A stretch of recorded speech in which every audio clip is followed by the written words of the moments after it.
Hi, I'm Geoffrey Braithwaite, Professor of Health Systems Research at Macquarie University, and this is a story about safety too.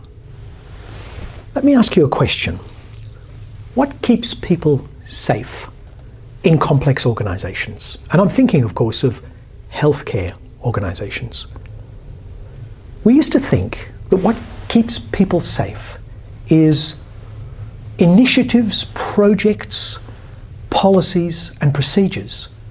So people did their work, clinical work I'm thinking of, because I'm really interested in healthcare and keeping patients and staff safe. So people did their work by following a trajectory, a pathway, something that's articulated and specified in a standard operating procedure or a policy document. And we used to think that more and more of that intensified would keep people, staff and patients safe. We're starting to turn away from that model. So this is a story of safety too. All the stuff I was mentioning, projects, initiatives, policies, cascading down from the top of organisations to the sharp end of the system. We've categorised that and called it Safety 1. And that's a way of trying to specify ways to keep people safe in complex workplaces.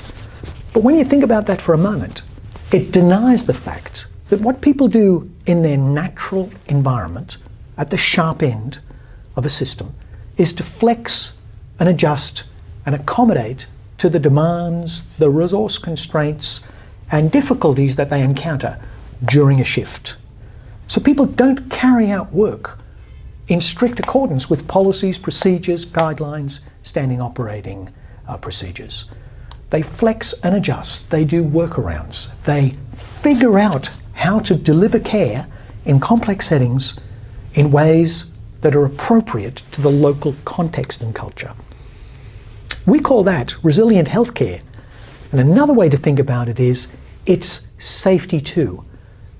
So what we're starting to do in the safety movement is look at why do things go right so often, rather than why do they go wrong and how can we tighten the command and control.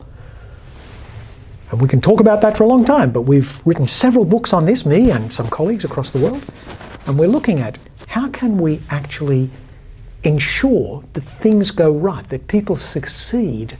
They already succeed a great deal of their time, but how can we encourage people to succeed much more, rather than how can we stamp out harm? It's a completely different paradigm and one well worth investing time in.